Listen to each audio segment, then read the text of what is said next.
St. Paul city leaders will take a second crack at a fair housing ordinance to protect renters' rights. The last one they passed went into effect 3 years ago today, but it was struck down by a federal judge after a landlord sued.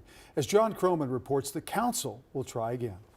In the entire journey of looking for that apartment, living in that apartment and exiting it, you have stability, due notice, due process, and renter rights. That's what this is about. Council President Mitra Jalali was the one who pushed through the SAFE ordinance in 2021, which triggered a lawsuit from landlords who said it kept them from screening tenants.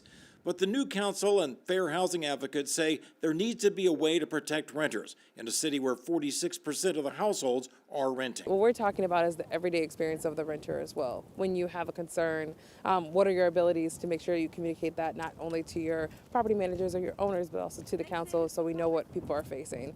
No hot water, no heat. Among those at this event, sponsored by the Interfaith Alliance, was Myra Bowling Smith. There are a lot of the tenants who would love to give their concerns, their issues, their complaints, but they're in fear of retaliation. We also met Suleiman Ahmed, who said he got behind in his rent just one time, and because of that, he had to pay 2.5 months rent in advance when he went to move to a new place. They say then you are a bad creditor, you are not good renter. We always hope that the stakeholders are brought into the conversation at the beginning and that we're actually listened to. Cecil Smith is with the Minnesota Multi-Housing Association, the landlord group that challenged the last ordinance. We need to be careful about burdening the housing market with even more regulations because right now we're struggling. You may recall in 2021, voters here passed a rent stabilization ordinance which capped rent increases at 3% per year.